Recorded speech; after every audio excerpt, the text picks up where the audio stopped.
Hey everybody, it's War Boss Fitz. Today we are going to talk about some terrain. Now I got a DM in Discord about a month ago from Corvus Games Terrain. He asked me if I had an FDM printer and I said, yeah, I do, but I don't know how to use it. So then he showed me what he has coming up and I decided I needed to figure it out. So that's what we're going to talk about today. This is a new campaign for Corvus Games Terrain on my mini factory. The Dvergrhold, pronounced Dvergrhold. There we go. You know how I am with words. They are Space Dwarf themed building and terrain. So he has here, this is the pre-release stuff. This is the only picture he had up for it. And I am recording this quite literally 2 hours before this goes live. So if you guys see this video when I put it out, it's going to be up and running, so you can check it all out yourself.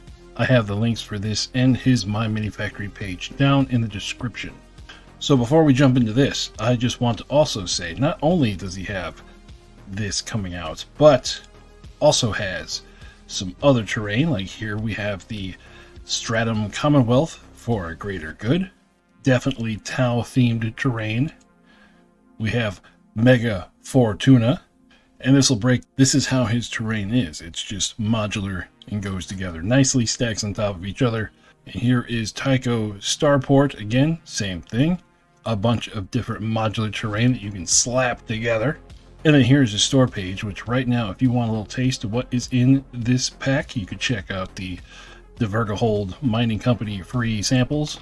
Let's pop that open here in a second. But you can see you can pick up. Ooh, he's got Necron themed stuff as well. And a big old Stargate. Ooh, I might have to make some purchases here. And you can see that they're not that expensive. Sci-fi, grim, dark stuff. Great. And then here is the free sample little taste files. Now, he gave me access to the pre-release stuff a month ago. It took me about 2 weeks to figure out how to do FDM printing. And no one has ever accused me of half-assing stuff when models were involved. So, I full-assed this one. So I've been banging away on my printer for the last 2 weeks, and this is what I have come up with. So let's go over a few of the things here that I've printed that you guys are going to see on the table here pretty soon. First, I'm going to start off with the basics here. We have some modular terrain. This is a 2x2 hollow, and it has slots in there for doors. I haven't printed any doors yet because I was so enthusiastic to get everything else done. There are many different versions of this, plus many different versions of the tops that slot right in there like that. And then there's also roof barricades. And for those roof barricades, you can see the little tabs there. They just slot right in. There you go. You now have a defensible position on a rooftop. And even more, there are walkways where you can make an elevated position off of one building, slotted into those tabs there. That can move over to a different building. So there's the size I showed you, the 2s. There are 1x1s, and there are also 4x4s. Ooh, ignore my little spaghetti mess. That's what I'm out here doing now, is I'm going to prime all this up to get ready for painting. I'm still printing more of it, hoping that I will have even more of it to show you on the next battle report. There is some scatter terrain included in the bundle as well, along with this little mining tug that comes with a pin that you can use to put it together to haul around all of your goodies that you drilled up out of the surface of the planet. On top of that, how are you going to get those? Boom, the drill. This, of course, comes in multiple pieces, and he has clips that you can like clip all these together, which, you know, I didn't make the clips, so I have just glued it all into one solid mass. There is a whole bunch of other stuff that he has in the bundle that I am still printing to get more of it on the table. So for now, what I'm going to do is I am going to spray all of this down, and then we're going to go do some painting.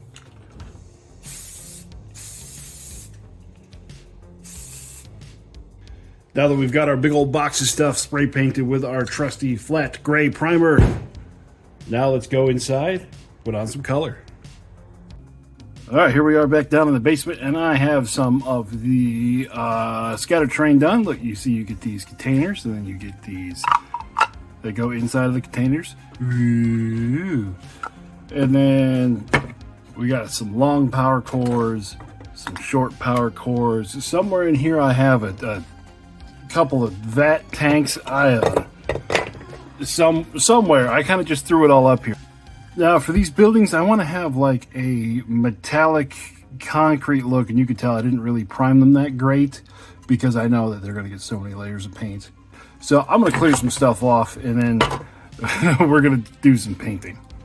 So there we go, everything's cleared off. We are going to start with this, and for the metallic color all the way across.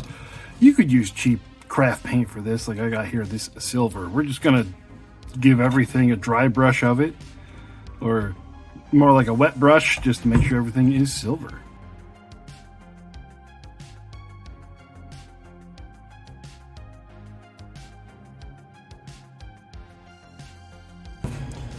Here's those tanks I was talking about. Ta-da! Okay, step one is complete. Everything is silvered. Now, moving on to the next step.